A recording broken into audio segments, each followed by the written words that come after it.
नमस्कार मित्रों, the global TV को आप देख रहे हैं और पसंद भी कर रहे हैं। आपसे एक प्रस्तोता होने के नाते मुझे यही उम्मीद थी।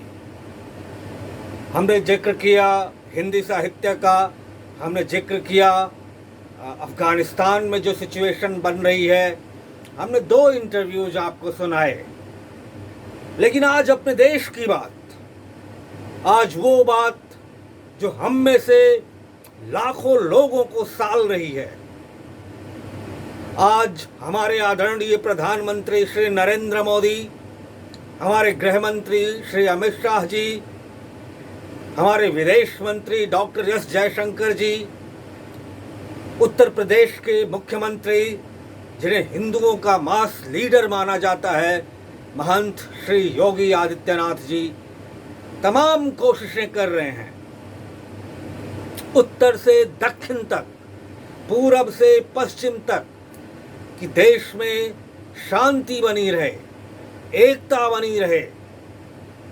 लेकिन ऐसा बड़ी मुश्किल से अब ये लगता है कि हिंदुस्तान में खुद अपने आप में एकता की एकाकी कमी है। आज हमारा अपना हिंदू समाज ही बिखरा हुआ है। हमने न जाने कितनी विदेशी आक्रांताओं को जगह दी, हमने न जाने कितनी प्रजातियों को यहां पर पनपने दिया, लेकिन आज सनातनी, आज हिंदू खुद खतरे में है। जब एक बार तालिबान, आईसिस और अलकायदा आपके सर पर बैठा हुआ है,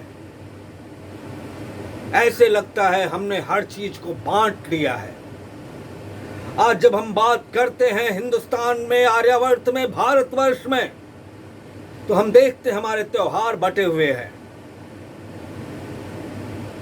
हमारे तीज त्योहार, अगर मैं आपसे पूछूं कोई ऐसे एक त्योहार का नाम बताइए जिसे पूरा भारतवर्ष, पूरा आर्यावर्त एक साथ मिलके मनाता हो, हमारे सारे हिंदू भाई एक साथ मिलके मनाते हों पूरे विश्व में, पूरे आर्यावर्त में, तो हम में से कोई भी नहीं बता पाएगा।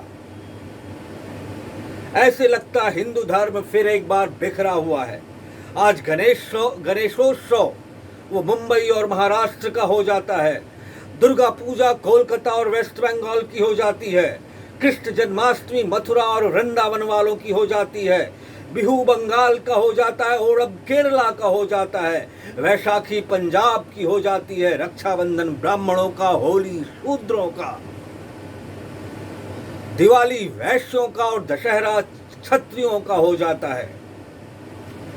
हिंदी को जब हम मातृभाषा बनाने की बात करते हैं तो दक्षिण वाले नाराज हो जाते हैं।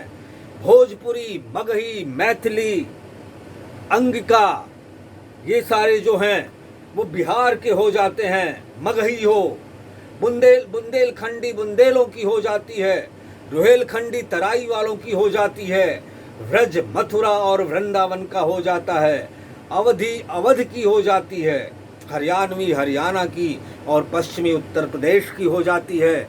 आज हिंदू कहाँ खड़ा है कुछ पता नहीं, हिंदी कहाँ है अज्ञात है। हमने हाल में ही हिंदी दिवस मनाया, लेकिन जब अब हिंदी को वैसे तो कहते हैं कि मातृभाषा है, लेकिन औपचारिक तौर पर इसे मातृभाषा का दर्जा नहीं मिला हुआ है, हम इसे राजभाषा कहते हैं। आज मुझे ऐसा लगता है कि हिंदू बटा हुआ है। ऐसे में एक कोशिश जरूर होनी चाहिए हम में से हर किसी व्यक्ति की, हर किसी भारतवंशी की, हर किसी आर्यावर्त के रहने वाले की, कि आज हिंदू समाज एक बार फिर खड़ा हो अपने पैरों पर, जिसने इस पूरी दुनिया को विश्व गुरु के पद पर अपने आप को सुशोभित करते हुए एक रास्ता दिखाने का काम किया था। आज हिंदुओं को फिर एक बार, सनातनियों को एक बार फिर आर्यावर्त इस भारत भूखंड के हर एक निवासी को एक बार फिर एक होने की जरूरत है। हमारे यहाँ तुर्क आए, हूण आए, शक आए, मंगोल आए, ततार आए, मुगल आए, खिलजी, गुलाम, पारसी, पश्तून, अरब, पोर्तुगीज, फ्रेंच आए और आखिर में अंग्रेज आए। सबने हमारी तरफ नियत खराब की। हमारी तरफ उनकी नियत खराब थी क्योंकि उनके यहाँ समस्याएं थीं। उन्होंने भारत भूखंड को उपजाऊ माना। उन्होंने ये माना कि ये सोने की चिड़िया है, इसको लूट लो। फिर भी आक्रांताओं के स्वरूप में आए। इस भारत भूखंड ने, इस आर्यावर्त ने उन सबको जगह दी। वो लुटेरों की तरह आए और यहाँ के बाशिंदे बन गए, यहाँ के निवासी बन गए, यहाँ मिश्रित होके रहने लगे। कौन किस वंश का है, कौन खिलजी है, कौन गुलाम है, कौन मुगल है, कौन तुर्क है, कौन ततार है, कौन शक है, आज कुछ पता नहीं। सब हिंदुओं के साथ, सनातनियों के साथ मिलकर रहने लगे। ऐसे में आज अगर जगह नहीं है तो सिर्फ सनातनियों के लिए, हम हिंदुओं के लिए, हमारे अपने आर्यावर्त में जब हम इस्लाम की बात करते हैं तो वेस्ट अफ्रीका से लेकर साउथ ईस्ट एशिया तक आपको कम से कम 100 से ज़्यादा देश इस्लाम को मानने वाले मिल जाएंगे। लेकिन हिंदुओं का अपना कोई देश नहीं जिसे हम हिंदू राष्ट्र कह सकें, एक नेपाल को छोड़कर। हम आज हिंदुओं का जो अपना मूल केंद्र है, ये आर्यावर्त भारत भूखंड, उसको भी हम हिंदू राष्ट्र नहीं बना पाए हैं। तो ऐसे में जब अलकायदा, आईसिस और तालिबान हमारे सर पर बैठा हुआ चुनौती दे रहा है, ऐसे में हमें जरूरत है कि हम अपनी चेतना को जगाएं। हम अपनी बहु बेटियों के सम्मान की रक्षा करें, एक दूसरे की टांग ना खींचें। अगर अभी भी हम अपने मस्तिष्क को, अपने दिमाग को शांत रखकर और खून में उबाल न लाएं तो हमारा इस भारत भूखंड में जन्म लेना निरर्थक है। ईश्वर ने हमारे अंदर पुरुषार्थ इसीलिए दिया है, ईश्वर ने हमें और आपको जन्म इसीलिए दिया है कि हम इस भारतवर्ष की, इस भारत भूखंड की, अपने बहु बेटियों की और अपने देश के शीर्षस्थ नेतृत्व की रक्षा कर सकें। अगर अब भी हम जगे ना तो ये मानिए, ये यकीन मानिए, ये भारत भूखंड, ये आर्यावर्त एक बार फिर विभाजित होगा। अगर योजनाबद्ध तरीके से योजनाएं ना बनाई गई, अयोग्य लोगों को हर जगह बिठाया गया जो अपनी मलाई खा कर तिजोरियां भरते रहे, तो ऐसे में ये मानिए घर के शत्रुओं से भी उतना खतरा है जितना घर के बाहर के शत्रुओं से खतरा है, जितना सीमाओं पर खतरा है। ऐसे में जरूरत इस बात की है कि हम घर के शत्रुओं से लड़ें, सीमाओं पर लड़ें और विश्व में हर जगह एक बार फिर एक युद्ध शुरू करें। ये युद्ध जरूरी नहीं हथियारों से लड़ा जाए, ये जरूरी है कि ये विचारों से लड़ा जाए।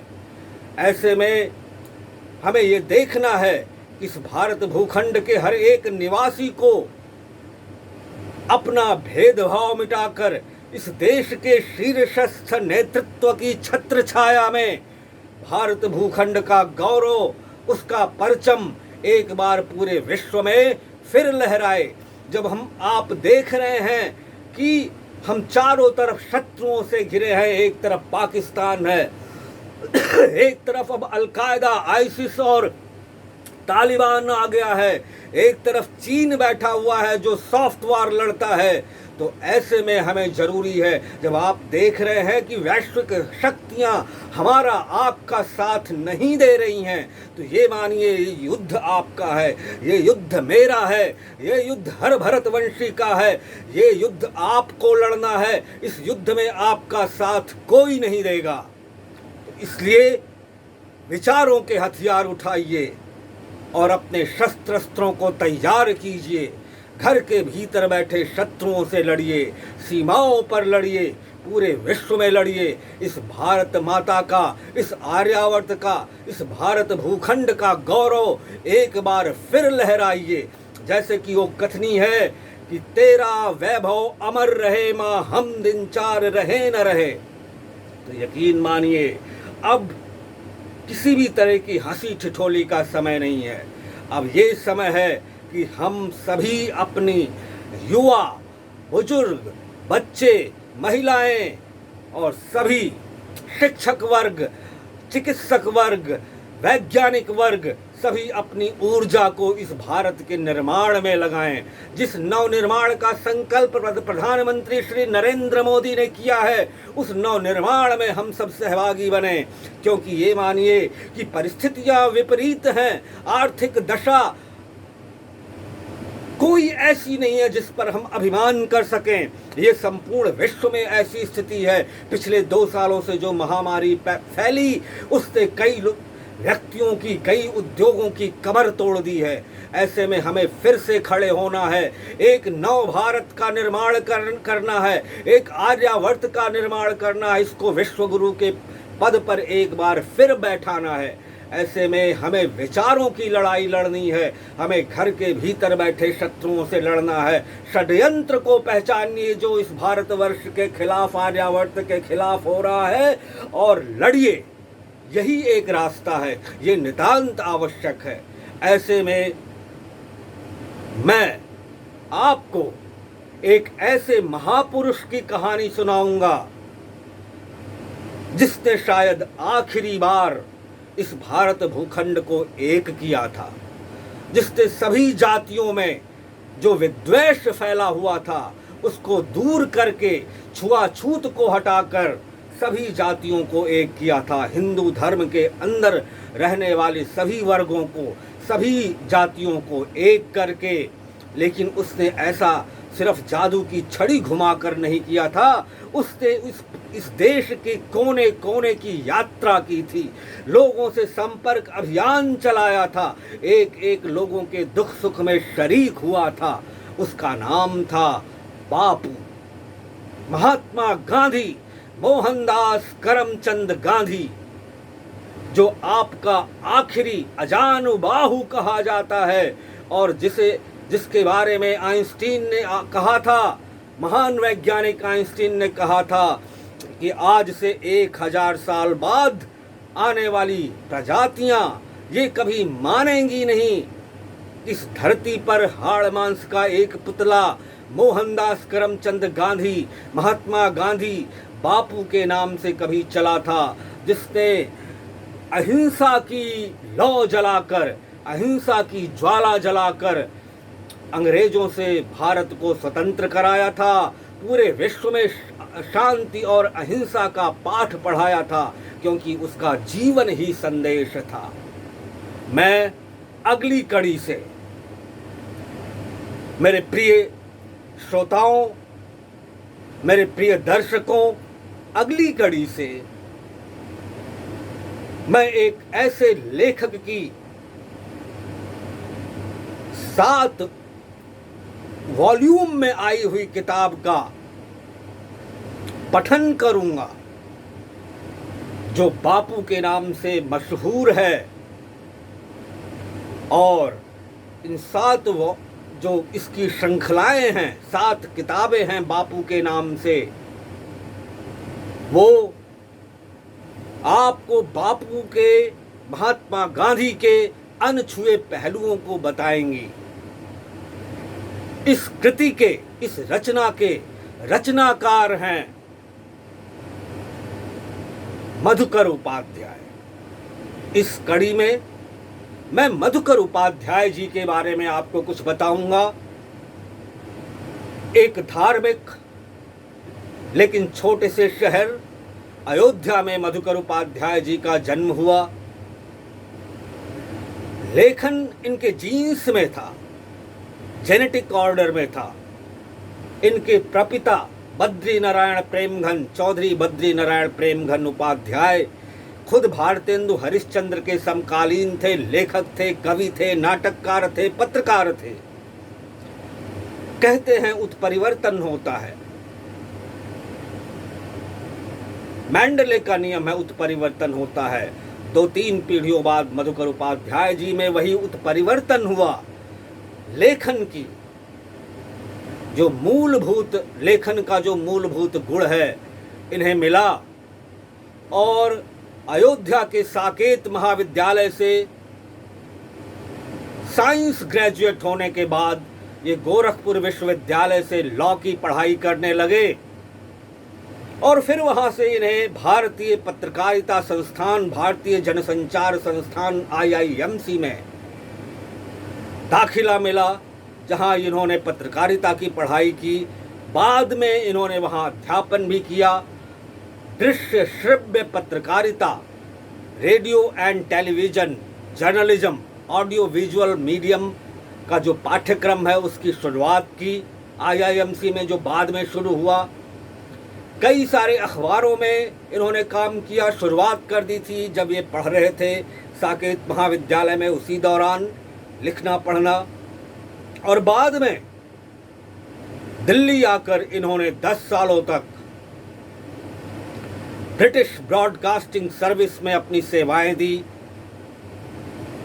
एडिटर इन चीफ बने हिंदी सेवा के, लंदन रहे, दिल्ली रहे, और उस दौरान इन्होंने कई सारी ऐसे अद्भुत कार्य किए जो आम पत्रकार नहीं कर सकता। इन्होंने 64,000 किलोमीटर की यात्रा की, पद यात्रा की। दांडी मार्च को रिपीट किया, जो पूरे हिंदुस्तान में ऑस्ट्रेलिया के एक पत्रकार के अलावा ये भारत के पहले पत्रकार बने जिन्होंने महात्मा गांधी के दांडी साल्ट मार्च को रिपीट किया।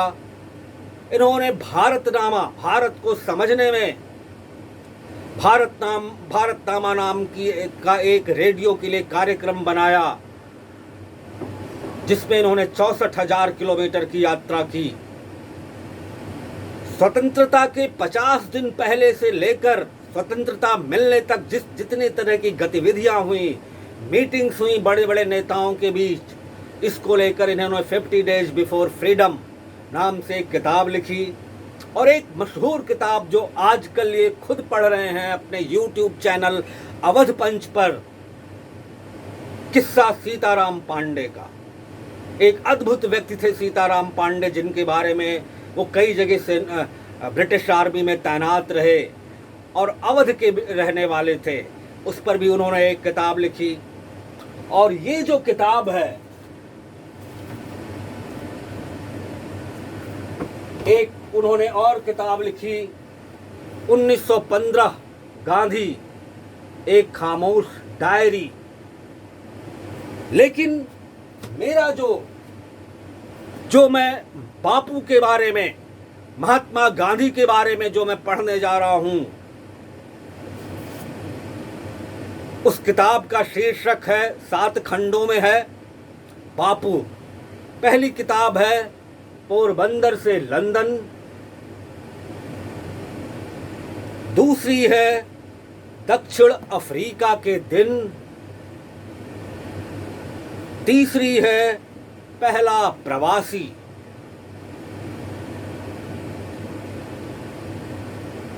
चौथी है नील के निशान,